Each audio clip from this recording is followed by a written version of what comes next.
Ito po ba ay nataon lang o itinaon? Ano ba? Halata na ba masyado, Prof? Ah, Talagang tinaon yan. Para yung kay Marcoleta eh. All of a sudden, nagkaroon ng, what are the chances na you will be arrested at the start of the impeachment? Ito, what are the chances that the former Senate President, whom they ousted illegally, will now be the subject of a investigation that something happened 7 years ago. So, makikita mo na talaga naghahanap kung ikaw ay kritiko ng administrasyon na meron kang bahid, yung bahid lang hindi pa dumi. Talagang pipilitin nila at pipilitin na magkaroon ng kwento at imbestigahan. Tsaka yung sinasabing bakit mo pa isa sa publiko ito? Una sa lahat, inabsuelto na nila agad si Secretary Vince Dizon. So yung pagiging mabigat nito para banggitin talaga sa publiko na dapat imbestigahan, parang andun po ba or wala na kailangan talaga ibuyangyang doon at parang may involved kasi itong issue na ito na naging issue na ito dati pa, no, at nakaladkad yung pangalan ni Senador Alan Peter Cayetano. So kumbaga hindi mo talaga maihihiwalay yung pangalan ni Senador Alan Peter Cayetano sa 2019 SEA Games. Ito po yung nangyari na sa kasagsagan ng impeachment trial at sa nakatakda niyang pagwi-witness at nung mapitik siya dahil doon sa parang bad taste yung pag-request niya na baka pwede akong unahin na maging witness, Prof. Tama yun, no? Ang dapat maintindihan ng public, kaya siya naging chair niya dahil DFA secretary siya. At ang treatment ng DFA noon, na ito'y isang international event na kailangan ng DFA ang maging nagli-lead ng effort. Ngayon, yung ginagawa nila na i-release publicly, pwede ka naman mag-imbestiga na hindi mo sinasa publiko yung intent mo na iimbestigahan. Saan napunta na yung equal protection, no? Dapat yan, tahimik nilang ginagawa at kung investigative phase pa, para rin yan yung sinabi na mag-iimbestiga kami pero ilang buwan na dun sa mga kilalang mga involved sa flood control na minsan magpapile ng kaso, minsan nasa investigation phase pa. So makikita mo talaga weaponize ang ginagawa ng mga ahensya ng gobyerno laban sa kritiko. Opo, kumbaga may sort of messaging dito na ito yung gagawin ko ha, mag-ingat ka, parang yung chilling effect.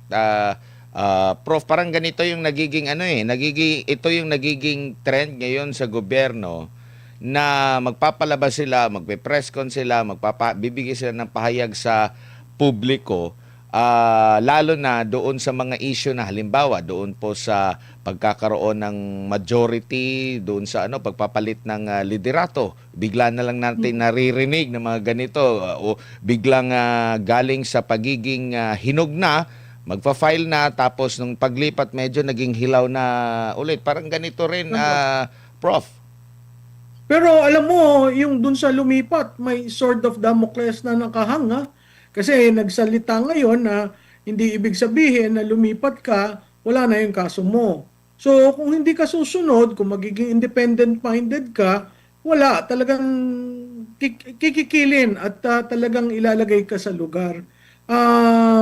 Makikita mo yun na decimate na yung yung opposition sa Senado eh. And yet, tama dun si Senator Pia Cayetano, yung sinabi niyang, ako, I will stand for you. Anyone who is being harassed, I will stand for you. I was expecting a reaction, but the majority was very quiet. So, makikita mo yung impact ng pangingialam ng Malacanang sa Senado. Idadagdag ko rin, Admar, no? Makikita mo yung kumpas. Kunyari, mag-a-announce yang si Matibag, makikita mo, sasaluhin ng spokes. Tapos lalabas yung PR sa mainstream media. Tapos makikita mo malaki ang buzz dahil yung kanilang troll na either offensive or defensive, talagang maglalabas at mag-share ng mga kwentong yan. So talagang may kumpas. At yung kumpas na yon, talagang makikita mo, kung hindi ka susunod, talagang iipiting ka. Opo, dito naman tayo sa impeachment po, no? Mm. Lumalabas po sa inyong survey, pati sa ibang survey, na natiling mataas ang presidente na ngayon ay nasa impeachment trial na humaharap sa akusasyon ng betrayal of public trust. Parang hindi tumutugma, Prof. Mm. Alam mo, hindi naman kami nag-uusap yung mga survey firms, iba-iba yung methodology namin, pero makikita mo what the trend that sticks out is siya pa rin, si BP Sara pa rin ang trusted, most approved, di ba? Tapos yung presidente na kung saan siya ang kumukumpas ng lahat ng ganito, ay makita mo talagang dumadaos-os.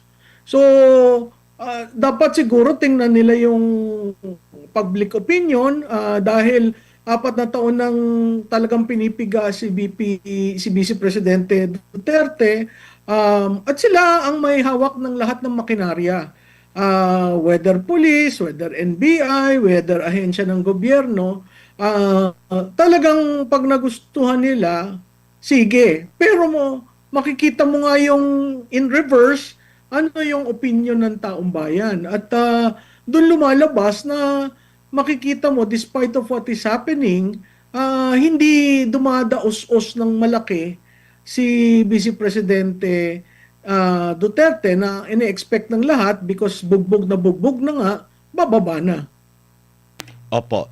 Dito po sa impeachment ngayon ng pangalawang Pangulo, naging even na po ba yung at least ngayon makakapagbigay na ng pahayag ang depensa kumpara dati?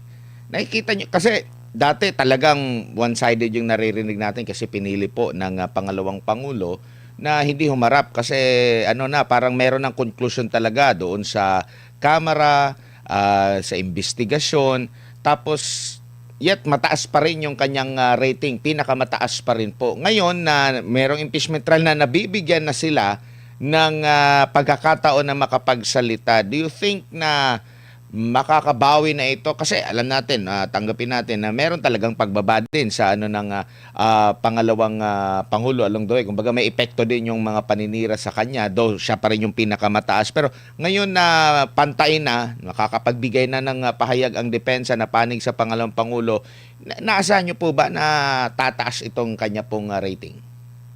Well, depende siguro kasi makikita mo ang prosecution talagang after every impeachment court hearing, sinasabayan nila ng press conference. At dun sa press conference, pag kinumpir mo yung nangyari sa hearing, magkaiba.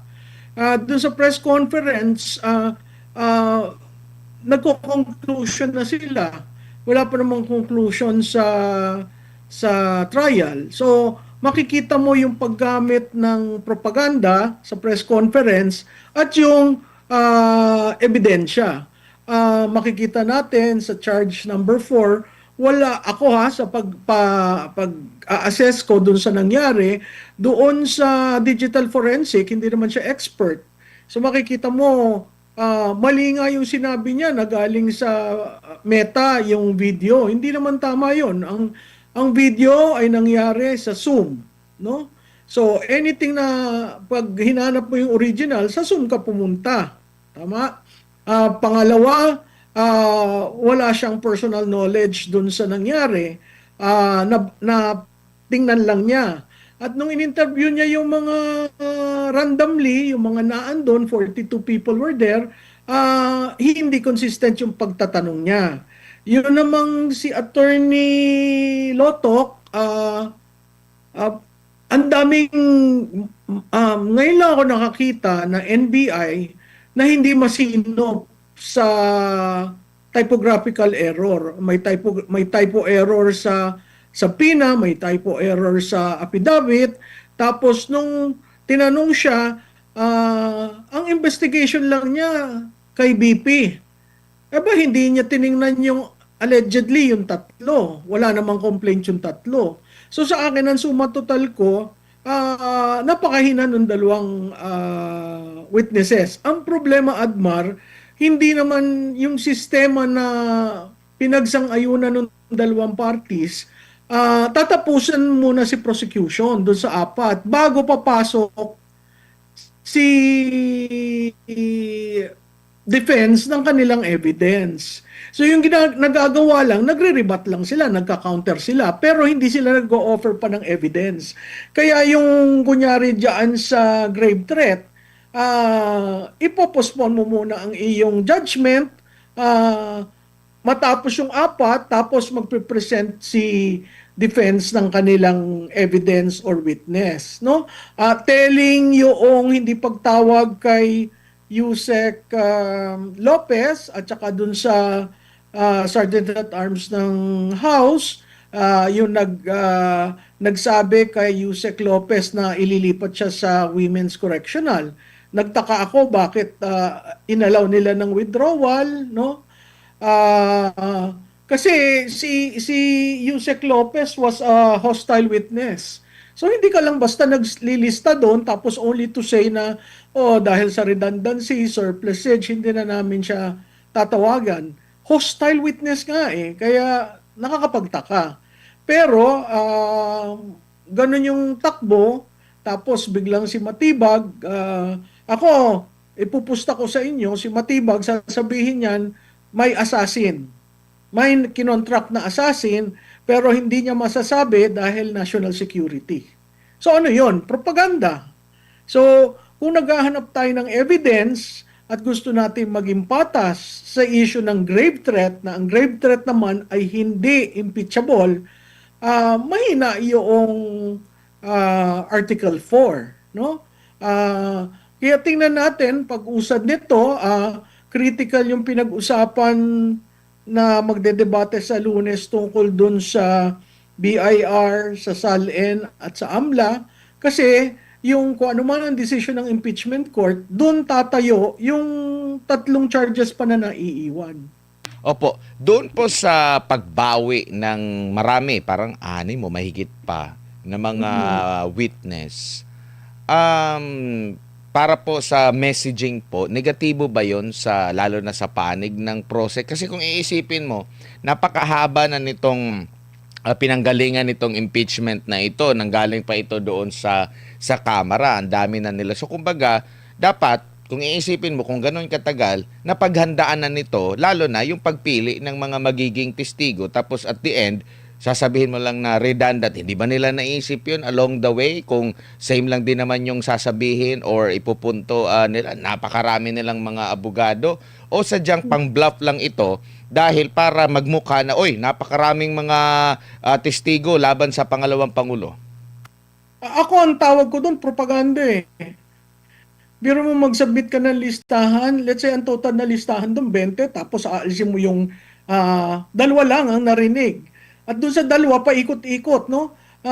So ako, talagang pinopaganda nila, tama ka doon sa sinabi mo, ba't hindi pinaghandaan ng tama, considering second time na ito.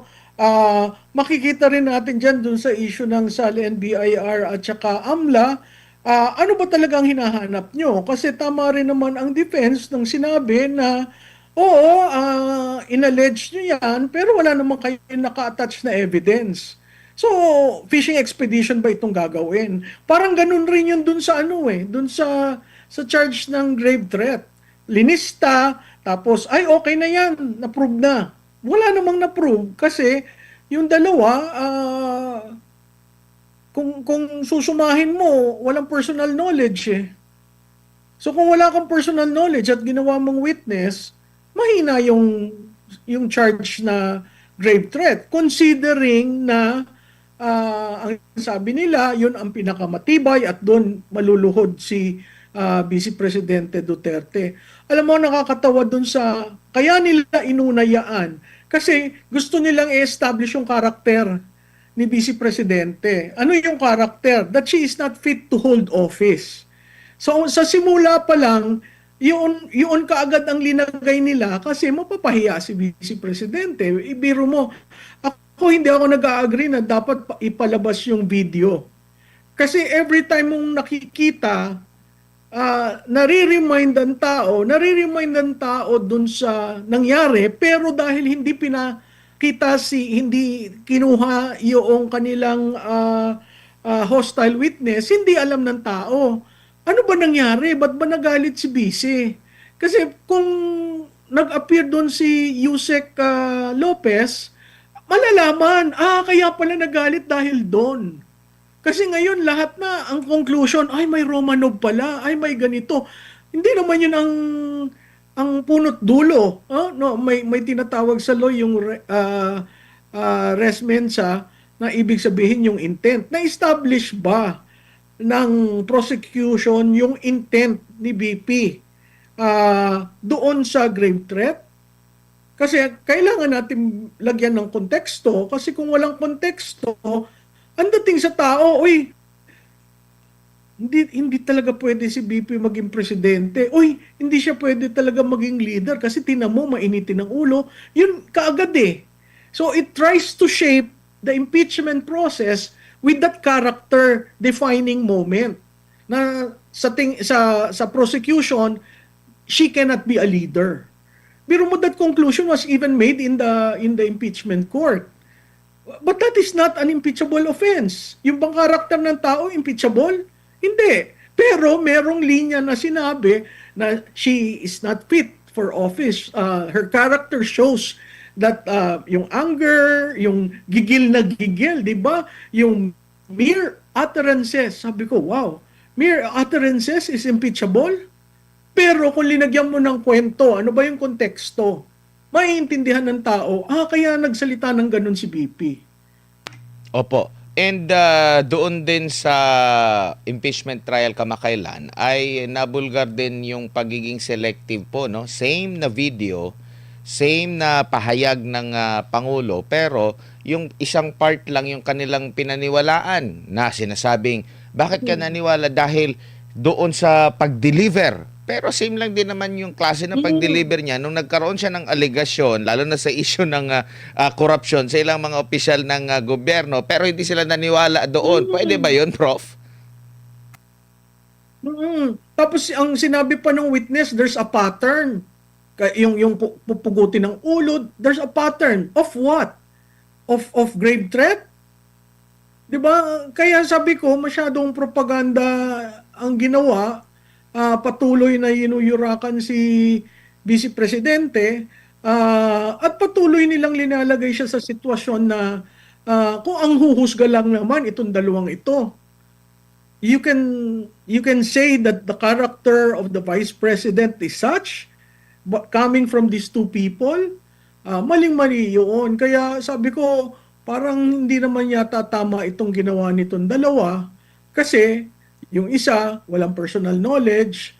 Yung isa, mali-mali. So, hindi mo alam which is which. So, ano yung evidence doon? Yung evidence is the mere utterances and the pattern of behavior. Hindi naman siya psychologist to say that. So, again, it boils down to the imagery of the Vice President being questioned because of her utterances. And that is character defining. Opo. Hindi naman, 'di ba? Hindi naman impeachable yung character. Tsaka yung kaibahan ng babala at banta po, Prof, na buksan na din na doon. Sa tingin niyo po ba, babala lang ito or banta itong nabanggit ng pangalawang Pangulo? Kasi hindi nga, alam mo, nung inisplice nila at pinakita nila yung seven videos na lahat nagmumura. Diin na diin sa pagmumura. Ano yon? Proof yon na babala o ano yung isang sinabi mo? Banta. Banta. Wala kang makita doon eh. Kasi yung banta, it's a threat, conditional. Yung babala is a warning. So ang tanong, na-threaten ba yung tatlo? Nag-file ba yung tatlo ng kaso? Wala namang final na kaso. They took it upon themselves, si NBI, to file the case. So, di ba ang tinanong doon, sino nag-order sa inyo? Kasi they took it upon themselves eh. And then yet, after what has been done, nakita mo nakapending sa DOJ. So I think that case will be dependent on the acquittal. Once she is acquitted, that case will move. Hindi ko alam kung may time limit yung pagkakaso nila. Katulad rin nung kay Senator Cayetano, 7 years has lapsed. Yung ba walang, what do you call this? Hindi ba stop na ang Estado? Dahil tapos na yung period na kailangan ka mag-file ng kaso. Opo. Prof, So, pero nakita natin kasi ginawa yes po, Prof. Opo, kasi pumapangit yung signal. Okay. Prof, okay. Okay na po. Prof, dito po sa mga pangyayari, no, isama na natin yung mga previous pa sa pag-iimbestiga. Wala ba o andyan yung kamay ng Pangulo dito sa mga pangyayari laban sa pangalawang Pangulo?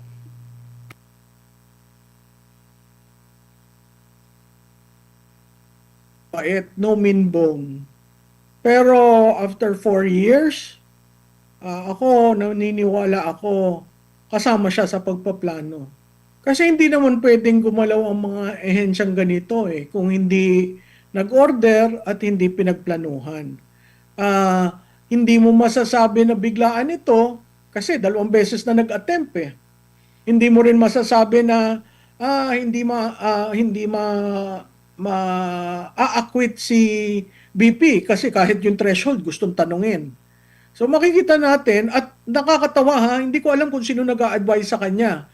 Kahit mo bawasan ng Senado ng miyembro, lalo na dun sa minority, 16 pa rin naman Kasi ang sinabi ng Constitution, klarado of all members.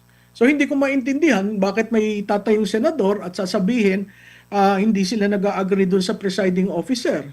No? So I guess that will be subject to Supreme Court petition if ever.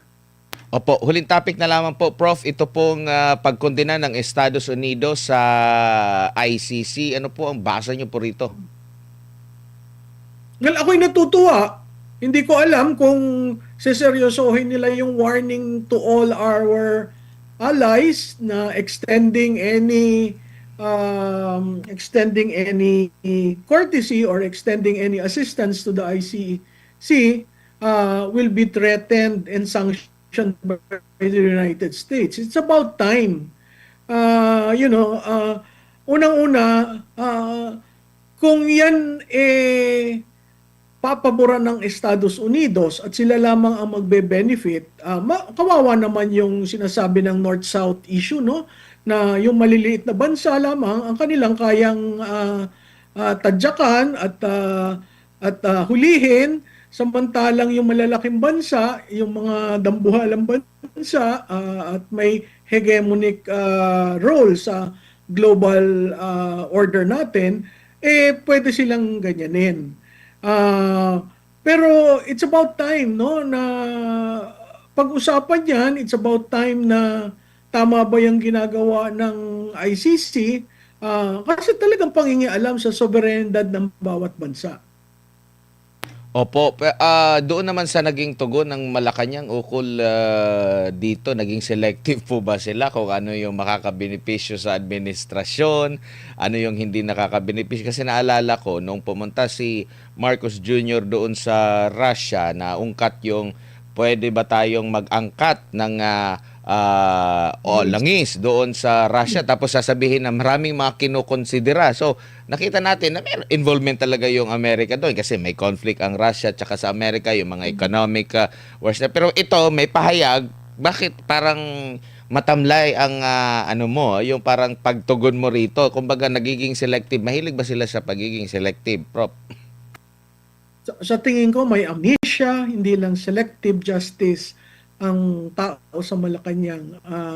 Kung papabor sa kanila, sasayaw sila. Kung hindi papabor sa kanila, medyo tatahimik sila. Ang problema lang nun, sarili nating kababayan, ang itinapon nila, basta gano'n na lamang, At makikita naman natin ang daming traces dyan na sinasabi niya nung umpisa, I will not surrender the sovereignty of this country. Maraming ironies itong administrasyon na ito, at yung ironies na yon ay usually patungkol sa papaboran ba sila. Kung hindi sila papaboran, hindi na lang ako gagalaw. Prof, maraming salamat po sa inyong oras at panahon ngayong gabi. Sa ulitin po, ingat po kayo. Salamat, Admar. Salamat sa inyo. Si Professor Malutikia, isang